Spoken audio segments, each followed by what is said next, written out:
말씀은 로마서 5장 1절로부터 11절까지입니다. 로마서 5장 1절부터 11절이고요. 저 이거 있어서요. 괜찮습니다. 예. 감사합니다. 그걸 해주셔서 감사한데 제가 넘길 수 있어서 이번에는 로마서 5장 1절부터 11절을 우리 한 절씩 좀 교독할 수 있었으면 좋겠습니다. 로마서 5장 제가 가진 성경 신약성경 245쪽에 있습니다. 로마서 5장 1절로부터 11절 저부터 시작하도록 하겠습니다. 저부터 시작합니다. 그러므로 우리가 믿음으로 의롭다 하심을 받았으니 우리 주 예수 그리스도로 말미암아 하나님과 화평을 누리자.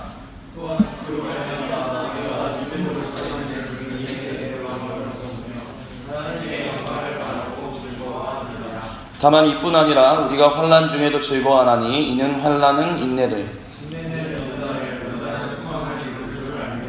소망이 우리를 부끄럽게 하지 아니함은 우리에게 주신 성령으로 말미암아 하나님의 사랑이 우리 마음에 부은 바 됨이니, 우리가 아직 연약할 때에 기약대로 그리스도께서 영원하지 않은 자를 가져 주셨다. 의인을 위하여 죽는 자가 쉽지 않고 선인을 위하여 용감히 죽는 자가 혹 있거니와, 우리가 아직 죄인 되었을 때에 그리스도께서 우리를 위하여 죽으심으로 하나님께서 우리에 대한 자기의 사랑을 확증하셨느니라. 그러면 이제 우리가 그의 피로 말미암아 의롭다 하심을 받았으니 더욱 그로 말미암아 진노하심에서 구원을 받을 것이니, 무엇 우리가 원수 되었을 때에 그의 아들의 죽으심으로 말미암아 하나님과 화목하게 되었은즉 화목하게 된 자로서는 더욱 그의 살아나심으로 말미암아 구원을 받을 것이니라. 같이 봉독합니다. 그뿐 아니라 이제 우리로 화목하게 하신 우리 주 예수 그리스도로 말미암아 하나님 안에서 또한 즐거워하느니라. 아멘. 추석 연휴 잘 보내셨습니까? 맛있는 거 좀 많이 드셨어요? 예, 맛있는 거 많이 드시고 좀 오랜만에 친지들도 좀 많이 만나시고 그러셨는지 모르겠습니다. 좋은 시간들을 가지셨기를 소망하면서 구원에 대해서 다시 한번 생각해 보기 두 번째 시간을 우리가 같이 나누고자 합니다. 그래서 두 번 이제 소제목은 빛의 자녀답게 그리스도와 연합하여 라는 부분입니다. 우리가 이번엔 좀 PPT를 보면서 좀 같이 좀 나가도 할게요. 그래서 위에가 잘리는군요. 위에가 잘리네요. 저 위에를 혹시 조절을 해주실 수 있으신가요? 위에 써 있는 건 뭐냐면 우리가 2주 전에 이제 김용광 형제의 이제 간증을 우리가 좀 들을 수 있었습니다. 그래서 이제 그 지지난주에 우리가 본문이 어디였었냐면 요한복음 3장 16절로부터 17절에 대한 부분이었었는데 혹시 지난주에 간증 포인트가 뭐였었는지 기억나시는 분들 있으신가요?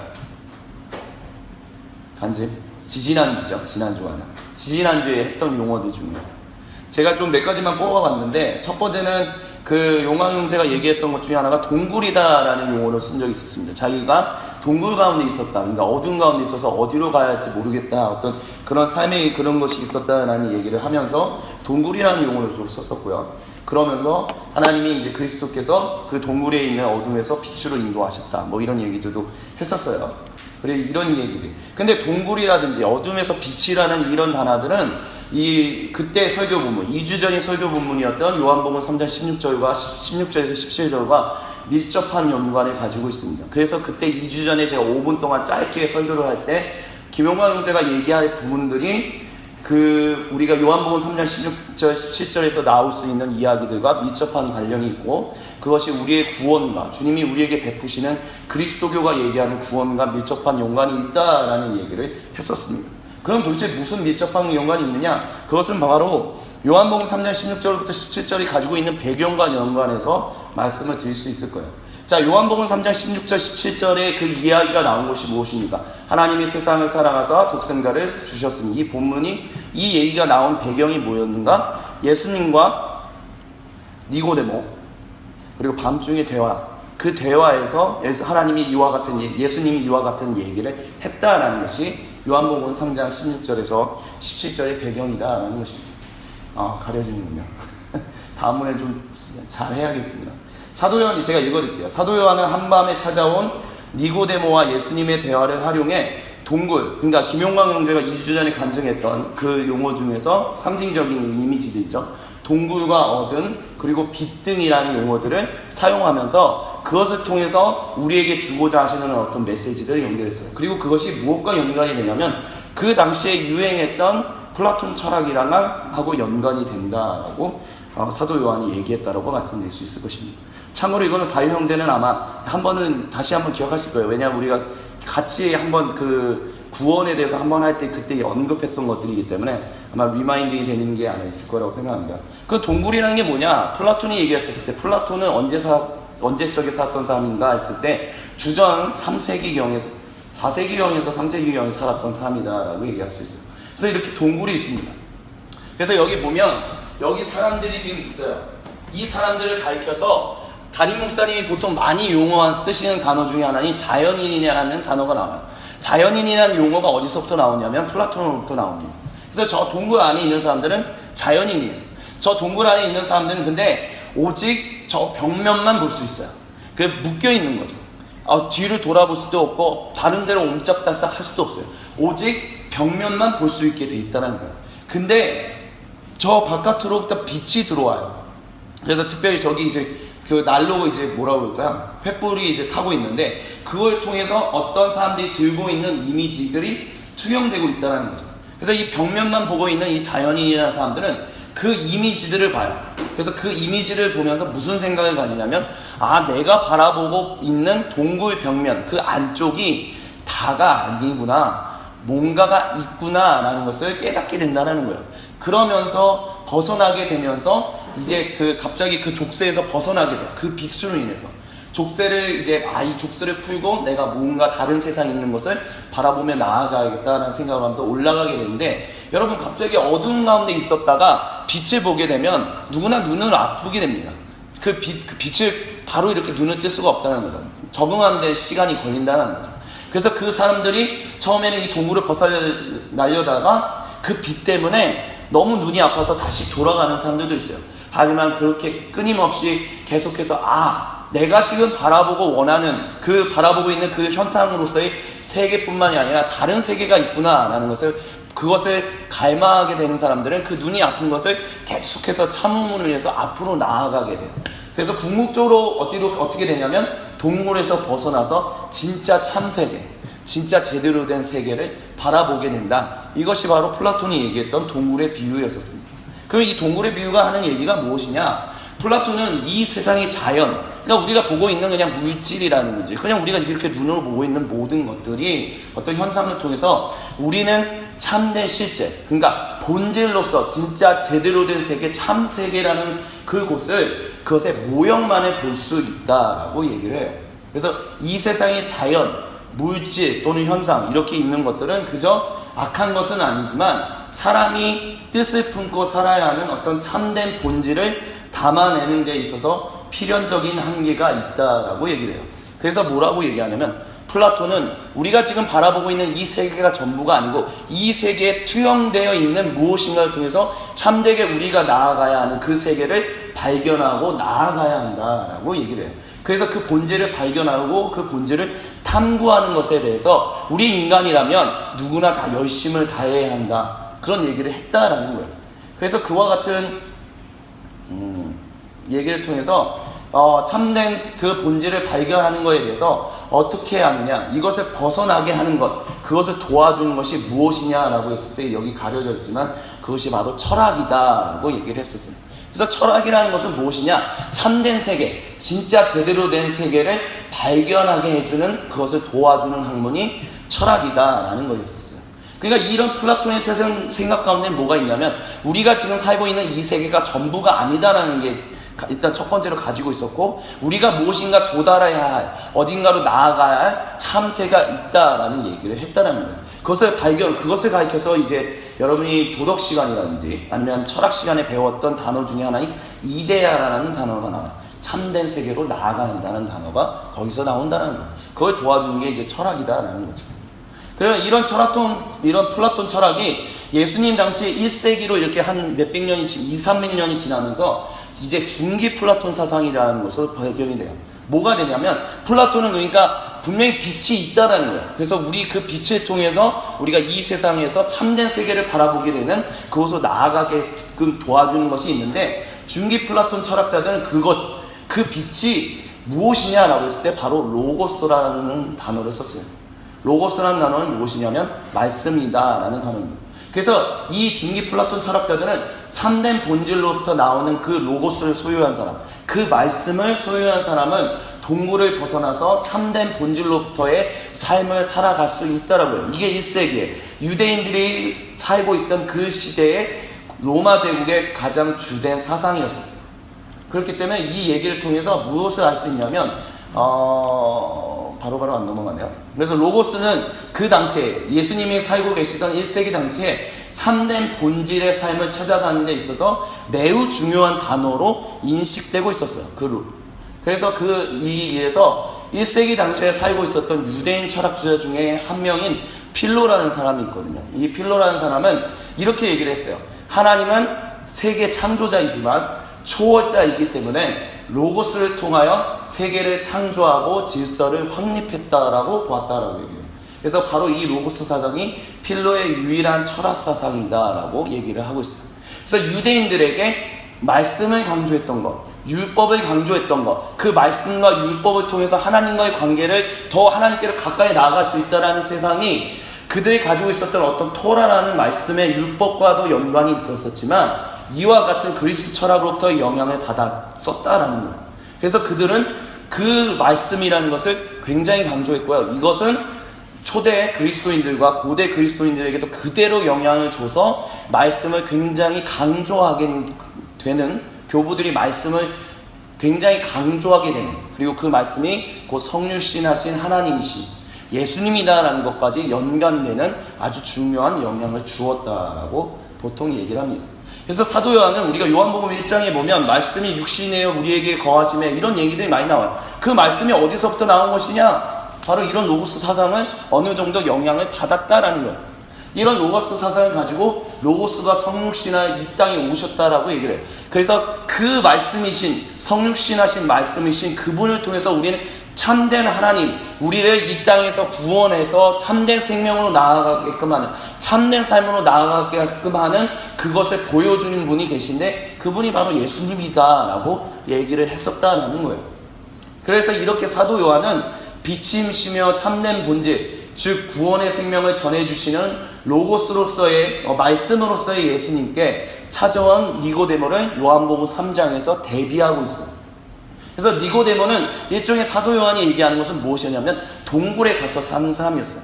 그가 비록 말씀을 생각하고 율법을 가르치는 이였지만 사도 요한은 그 니고데모가 밤중에 찾아왔다라는 용어를 씀으로 인해서 그가 동굴에서 살고 있었는데 빛이 비춰지는, 그래서 내가 살고 있는 이 세계와는 또 다른 무엇인가 참된 본질로서의 세계가 있고 그 참된 본질로서의 세계로 인도해 주시는 누군가가 있구나라는 것을 발견했다는 거예요. 그래서 그 빛이신 로고스인 말씀이신 예수님께로 나와 참된 생명이 무엇인지에 대해서 묻는 것을 얘기했다라고 사도 요한은 그 장면을 통해서 얘기하고 있다라는 것이에요.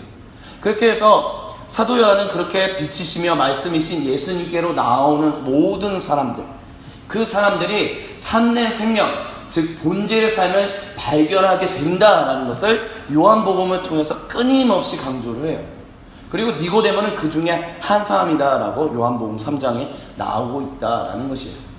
이러면서 사도 요한은 또한 뭘 얘기하냐? 이와 같이 빛이며 말씀이신 예수님께서 오신 이유가 요한복음 3장 16절에 얘기하는 하나님께서 세상을 정말 사랑하사 이 모든 이들을 구원하셔서 참된 생명, 영생을 얻게 하는 그 참된 생명, 본질로서의 삶을 주기 위해서, 생명으로서의 삶을 주기 위하여 왔다라는 얘기를 사도 요한이 얘기하고 있다는 거예요. 그래서 즉 무엇이냐? 세상으로 하여금 구원받게끔 하기 위하여 말씀이신 예수님, 성육신하신 말씀이신 예수님이 오셨다고 얘기하고 있다는 거예요. 그래서 여기서 우리가 알아야 할 것이 있다는 것은 무엇이냐면 하나님이 이 세상을 사랑하신다라는 거예요. 그리고 사도 요한은 플라톤 철학이 가지고 있는 어떤 이데아, 어떤 그런 것이나 로고스 사상을 가지고 예수님이 바로 참된 본질로서의 삶을 발견하게 해주시는 참된 말씀이다라고 얘기하고 있지만 플라톤 철학은 세상을 그다지 가치 있게 여기지 않거든요. 그러니까 이 세상은 참된 생명을 발견하지 못해요. 그렇기 때문에 그 말씀은 로고스라는 말씀을 통해서 참된 본질로서의 삶을 나아가야 한다라고 얘기해요. 그래서 이 세상에서의 삶은 가치가 있는 것도 아니고 가치가 없는 것도 아니에요. 큰 의미가 없다라고 얘기해요.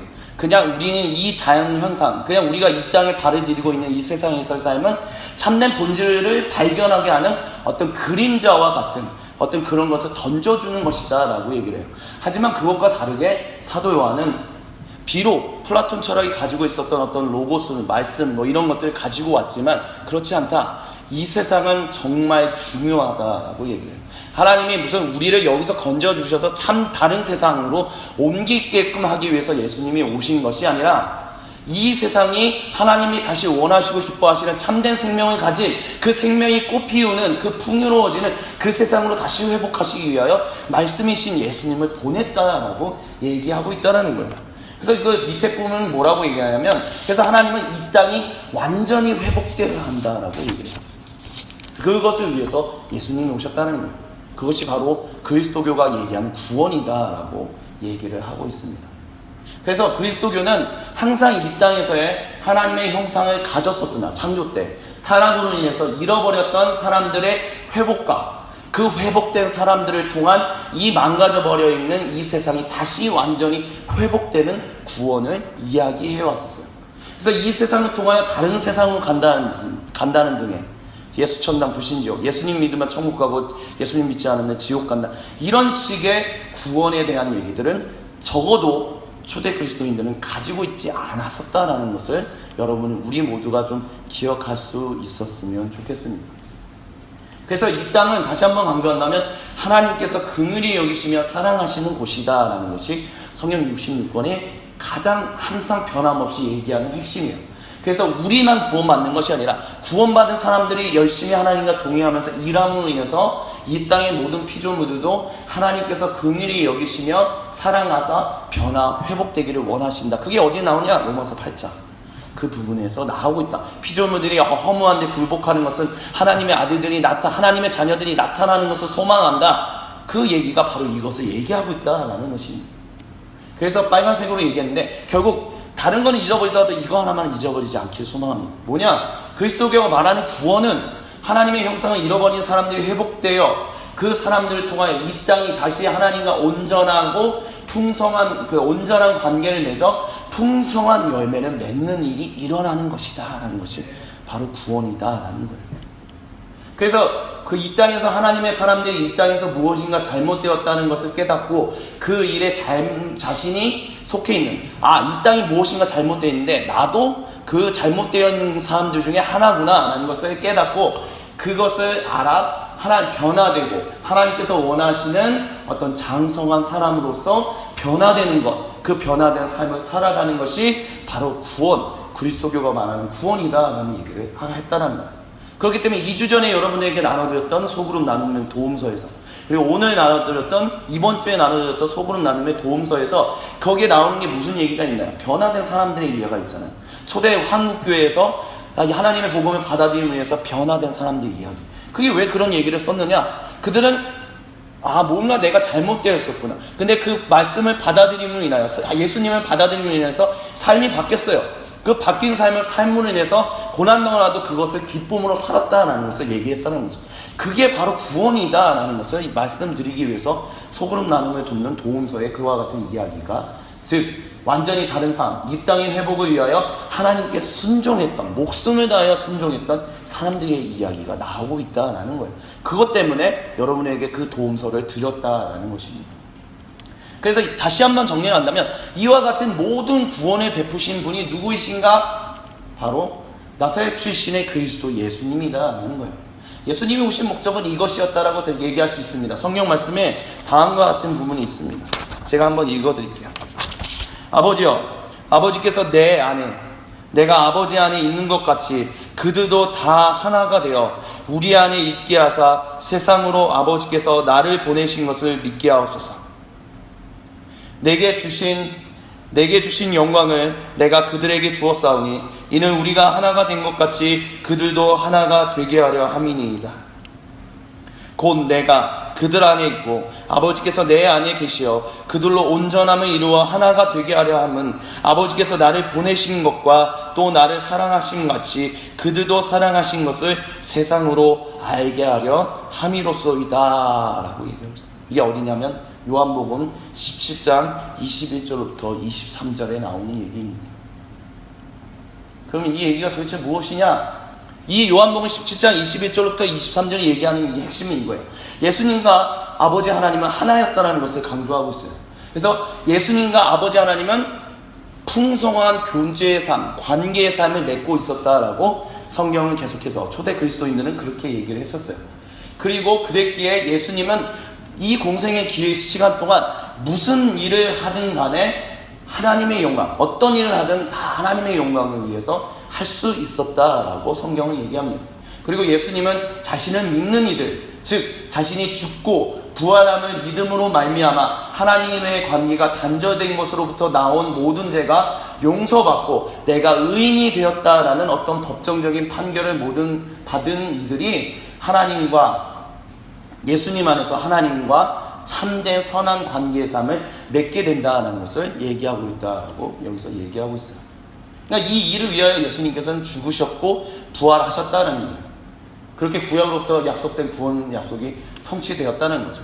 그래서 이제 예수님을 믿는 이들은 예수님 안에서 예수님께서 이게 중요해요. 예수님 안에서 우리가 예수님 안에 거할 때 예수님 안에서 예수님이 맺으셨던 예수님이 아버지 하나님과 맺으셨던 그 하나님과의 풍성한 인격적 교제를 맺으며 살아갈 수 있다라고 얘기해요. 그게 바로 사도 요한, 오늘 지금 방금 전에 말씀드렸던 요한복음 17장에서 나오는 예수님의 기도예요. 즉 예수님께서 승천하시고 우리에게 돌아오신 하나님의 성령으로 말미암아 그와 같은 일이 이루어졌다라고 초대 그리스도인들은 얘기했다라는 거예요. 그리고 이것을 이와 같은 사도 요한의 이야기를 사도 바울은 정확하게 알고 있었다라고 말씀을 드릴 수 있겠어요. 그것이 바로 오늘 우리가 본문에서 읽었던 로마서 5장 1절로부터 11절입니다. 로마서 5장 1절로부터 11절이 얘기하는 것이 무엇이냐? 이거예요. 그리스도인들은 믿음으로 인하여 의롭다 하는 법정적 판결을 받았다라는 거예요. 누구 때문에? 예수님 때문에. 왜 예수님 때문에? 예수님이 죽으시고 부활하셨기 때문에. 그러면 왜 여기서 질문하실 수도 있을 거예요. 왜 이게 법정적 판결이냐라고 했을 때 여기서 사용하고 있는 이 단어 헬라어로 디카이시오니아라는 단어가 쓰여지고 있는데 이 디카이시오니아라는 말은 그 히브리어에서의 체다카라는 단어에서 나와요. 이 단어는 기본적으로 법정적인 판결, 법정적인 송사를 하는 단어에서 쓰이는 단어였었어요. 그렇기 때문에 이 단어를 사도 바울이 사용했었을 때 이미 이 얘기는 예수님이 우리를 위하여 죽으셨을 때 십자가에서 죽으셨을 때 그것은 법정적으로 우리가 예수님이 나의 죄를 위해서 대신 죽으셨구나. 그래서 대신 죄값을 치르셨구나. 그래서 내가 이제 죄인이 아니구나. 법정적으로 너는 이제 의인이야 라는 판결을 받았다는 용어를 썼다. 그 용어 때문에 지금 방금 전에 말씀드렸던 것처럼 믿음으로 의롭다 하는 법정적인 판결을 받았다는 얘기를 할 수 있다는 거예요. 그래서 이제 우리는 우리 주 그리스도 예수님을 인하여 우리를 위하여 죽으시고 부활하신 그 그리스도 예수님을 인하여 하나님과 화평, 여기서 말하는 화평, 다른 세 번역에서 말하는 평화를 이룰 수 있다라고 얘기해요. 그럼 그 화평함이 무엇이냐? 그 평화가 무엇이냐? 바로 예수님께서 하나님과 맺으셨던, 그래서 무엇을 하든 하나님께 영광을 올려드릴 수 있고 하나님이 원래 목적하셨고 선하셨던 그 의도하셨던 그 일, 그 인격적인 교제, 그 관계의 삶을 할 수 있었다는 얘기를 지금 로마서 5장 1절부터 11절을 통해서 얘기하고 있다는 거예요. 그래서 우리는 그리스도 예수님으로 인하여 하나님과 다시 기쁨의 교제를 나누게 되었고 하나님의 영광을 바라고 즐거워할 수 있게 되었다라고 이야기를 하고 있습니다. 그리고 그리스도인들은 그리스도 예수님께서 다시 오시는 그날까지, 이 땅에 다시 돌아오시는 그날까지 그 구원의 소식을 세상에 전한다라고 우리는 얘기할 수 있습니다. 왜냐하면 하나님께서 예수님을 보내셔서 자신들을 구원하신 이유가 자신들을 통한 이 세상을 사랑하셔서, 하나님이 사랑하셔서 구원하시고 회복하시기 위한 선전제인 것을 알았기 때문이다 라고 말씀을 드릴 수 있어요. 지금 내가 구원받은 것은 나만 구원받아서 하나님과 관계 맺는 것으로 끝나는 것이 아니라 나를 통해서 다른 사람, 나를 통해서 이 세상, 나를 통하여 내 직장, 나를 통하여 내 학교, 나를 통하여 내 가정이 구원받는, 궁극적으로는 모든 세상이 구원되고 회복돼서 하나님과 참된 생명의 삶을 맺게 되는 그 일을 회복하기 위하여 내가 먼저 부름받았다라는 것을 얘기하고 있다라는 것입니다. 그래서 사도 바울은 오늘 읽었던 5장 3절에서 우리가 환난 중에서도 그렇기 때문에 즐거워한다라고 이야기합니다. 그러면서 이것을 이렇게 얘기합니다. 환난은 인내를, 인내는 연단을, 연단은 소망을 이루는 줄 알기 때문이다 라고 얘기합니다. 즉 그리스도인들이 예수님께서 하나님과 세상을 화목하게 평화를 이루게끔 하기 위하여 고난 당하심, 십자가의 그 고난을 당하심에도 불구하고 인내하셔서 그 구원을 성취하셨던 것처럼 우리가 예수님이 가셨던 그것을 우리가 인내한다면 그리스도인들을 통하여 하나님과 세상이 화목되는 그 하나님의 소망이 이루어지는 것을 알기 때문이다 라고 얘기하고 있다는 거예요. 그것을 그리스도인들이 믿는다라고 우리는 얘기할 수 있겠습니다. 그러면서 사도 바울은 예수님께서 그리스도인들을 위하여 죽으셨던 그 사랑이 얼마나 놀라운 것인지를 다시 한번 이야기를 합니다. 즉 예수님께서 우리가 도저히 우리 스스로 우리 자신을 하나님과 하나 되게끔, 하나님과 화목하게끔, 하나님과 평화를 누리게끔 성숙한 인격적인 관계를 맺을 수 없다라는 그것을 깨닫는 절망의 순간에 우리를 위하여 죽으셨다라고 사도 바울은 얘기합니다. 우리가 우리 스스로를 하나님과 다시 화목되게 할 수 없다는 거죠. 근데 예수님이 죽으심으로 인해서 우리가 하나님과 화목됐다는 거예요. 그게 어떻게 그렇게 가능하냐? 그가 죽으심으로 인하여, 그가 우리 죄를 담당하셔서 죽으심으로 인하여 자기의 사랑을 확증하셨기 때문에 그렇게 얘기할 수 있다는 것입니다. 전적인 그분의 사랑으로 그리스도인들은 의롭다는 판결을 받았다라고 우리는 분명하게 고백할 수 있어야 합니다. 그것이 그리스도인들이 얘기하는 칭의, 그리스도인들이 얘기하는 중생입니다. 전적인 그리스도 예수님의 보혈로 말미암아 이렇게 됐다라는 것입니다.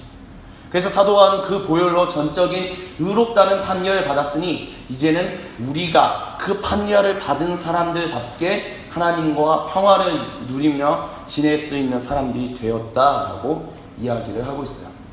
그리고 그것이 가능한 이유는 오직 단 하나, 우리가 그 그리스도 예수님의 보혈 안에 거하고 있기 때문에, 그 보혈 안에 있기 때문에 그와 같이 살 수 있다라고 사도 바울은 얘기하고 있다는 것입니다.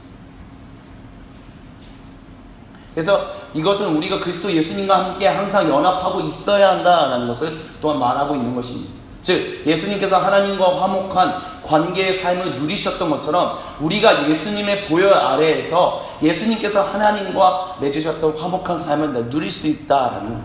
우리가 예수님의 그 보혈 가운데 있지 못한다면 예수님이 하나님과 맺으셨던 그 화목한 삶을 우리는 누릴 수 없다라고 얘기를 합니다. 그래서 사도 바울은 그 보혈 가운데 우리가 항상 거하고 있어야 한다라고 얘기를 해요. 그것을 뭐라고 얘기하냐면 그리스도교는 성화, sanctification이다 라고 지금까지 이야기를 해왔었습니다. 다시 한번 강조를 한다면 좀 반복되는 것들이 있는데 그리스도인의 죽으심과 부활하심으로 전적으로 의롭다라는 판결을 받은 이들이 이제 그 의롭다라는 판결을 받은 사람답게 살아가는 것, 하나님과 참된 관계를 다시 맺을 수 있게 되었다라고 판결 받은 사람들이 그 판결대로 그 관계를 누리며 살아가게 되는 것이 바로 성화라는 거예요. 좀 용어가 어렵죠. 그러니까 전에 말씀드렸던 걸 다시 한번 강조되면 이렇게 이해하시면 편할 것 같아요. 내가 의롭다는 내가 막 도둑질을 하는 사람이었어요. 근데 내가 누군가가 내 도둑질을 하는 죄의 값을 대신 짊어짐으로해서 난 더 이상 죄인이 아니에요. 의인이 됐어요. 그렇게 법정적인 판결을 받았어요.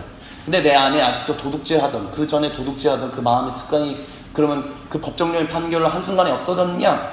그것은 아니다라는 거예요. 비록 예수님이 나의 죄를 위하여 대신 죽으심을 위해서 나는 이제 죄인이 아니라 의인이다라는 판결을 받았지만 아직도 내 안에는 죄인 되었었을 때의 그 습성, 하나님과의 관계가 멀어졌었을 때 그 모습이 아직도 남아있다는 거예요. 그렇다면 내가 의롭다는 판결을 받은 사람답게 진짜 그 은혜에 감사해서 그런 사람이 되려면 어떤 일이 있어야 하냐? 그 은혜에 감사하여 진짜 이제 도둑질하던 그 습관을 버려버리고 더 이상 도둑질하지 않는 일들이 필요하다는 거예요. 더 이상 이제 죄인으로서 사는 것이 아니라 의인답게 살아가는 삶의 모습이 필요하다는 거예요. 거룩하게 살아가야 하는 모습이 필요하다는 거예요. 그것이 무엇이냐? 바로 성화, 성결, sanctification, 홀리니스라는 단어로 얘기할 수 있다라는 것입니다. 그래서 성화는 바로 그리스도와의 참되고 온전한 연합을 말하는 것이다 라고 얘기합니다. 왜냐하면 우리 힘으로 도저히 그것을 할 수 없었기 때문에, 우리 힘으로 우리가 하나님과의 관계를 스스로 회복할 수 없었기 때문에, 오직 그리스도의 보혈로 인하여 우리가 회복될 수 있었기 때문에 우리가 그 보혈에 계속해서 거해야 한다. 그 보혈 아래 머물러야 한다라고 사도 바울이나 수많은 초대 그리스도인들이 얘기했다는 거예요. 그 보혈 안에 거할 때만이 그 은혜에 감사하여 우리는 하나님과 온전한 의인으로서의 삶, 참되고 풍성한 관계의 삶을 살아갈 수 있다라고 얘기할 수 있다라는 것입니다.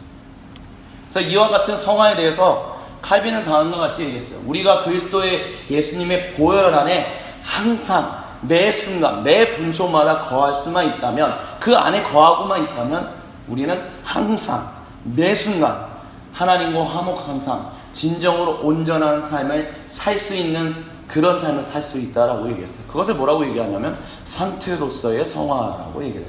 그리고 이와 달리 존 웨슬리 같은 경우는 우리가 믿음으로 의롭다 하는 판결을 받았으니 이제 그 판결을 받은 사람답게 그 보혈 안에 거해서 계속해서 하나님이 원하시고 기뻐하시는 삶이 무엇인지를 그것을 배우고 그것을 훈련하여 성장, 성숙해야 하는 어떤 인생의 여정으로부터의 어떤 성화를 얘기했어요.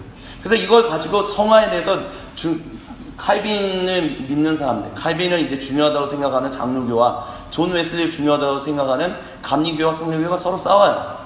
그래서 서로 말이 안 된다 뭐 이런 얘기를 하고 있다는 거죠. 그래서 근데 이렇게 말씀드릴 수 있을 거예요. 칼빈이 얘기하는 어떤 상태로서의 성화에 대한 설명이든 아니면 존 웨슬리가 얘기했던 여정으로서의 어떤 성화에 대하든 그 설명은 궁극적으로 한 가지를 얘기하고 있다는 거예요. 그게 무엇이냐? 우리가 예수 그리스도의 보혈 가운데 항상 거해야 한다는 거예요. 그 보혈 가운데 우리가 항상 머물러 있어야 한다는 거예요.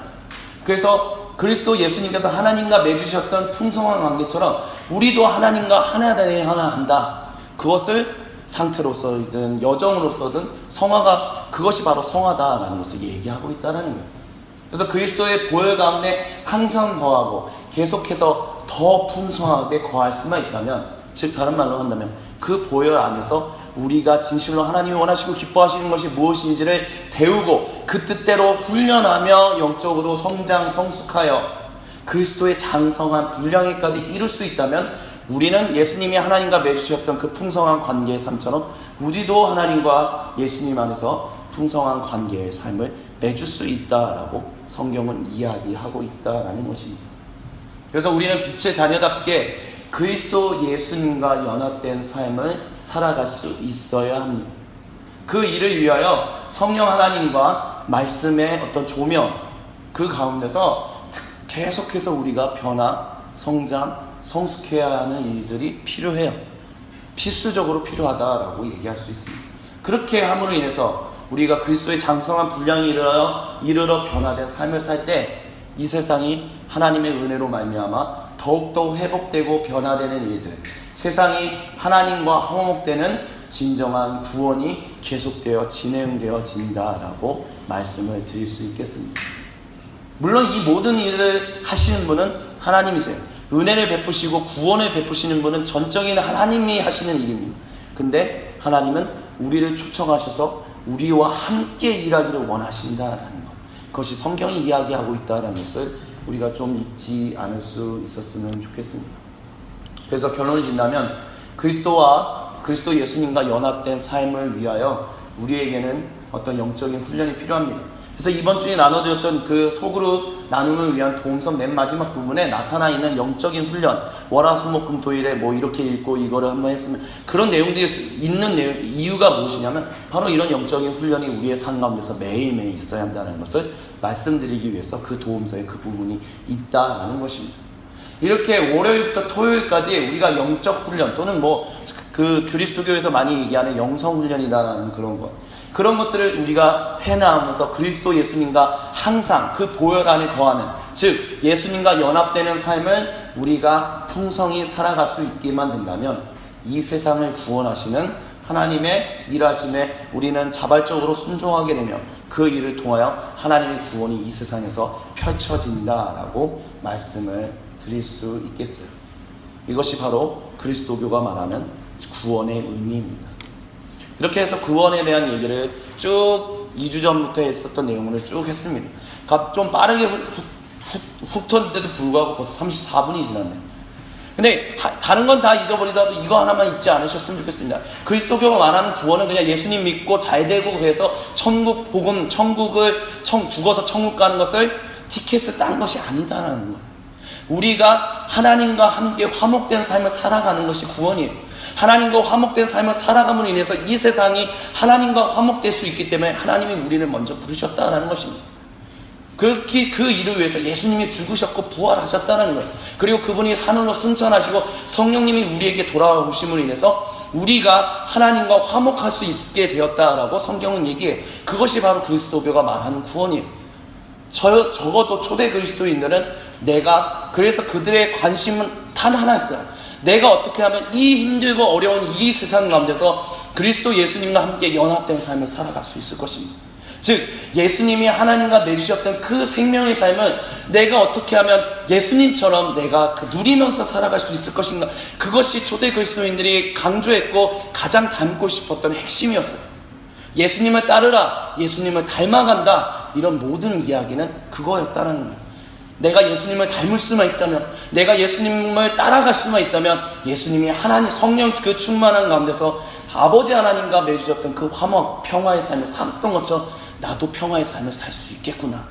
그게 구원이지. 그리고 내가 그렇게 평화의 삶을 산다면 예수님이 그 평화의 삶을 사심으로 인하여 나를 구원하셨던 것처럼 내가 하나님과 평화의 삶을 사는 것을 통해서 세상이 구원받을 수 있겠구나. 초대 그리스도인들은 그거에 목숨을 가지고 그거에만 관심을 가졌다는 거예요. 그렇기 때문에 그들은 어떻게 하면 내가 하나님 앞에서 진짜 변화돼서 하나님이 원하시고 기뻐하시는 진정한 삶을 예수님이 하나님과 맺으셨던 그 관계의 삶을 나도 살 수 있을까? 그거에 목숨을 걸고 살았다라는 거예요. 그것이 바로 그리스도교 말하는 구원입니다.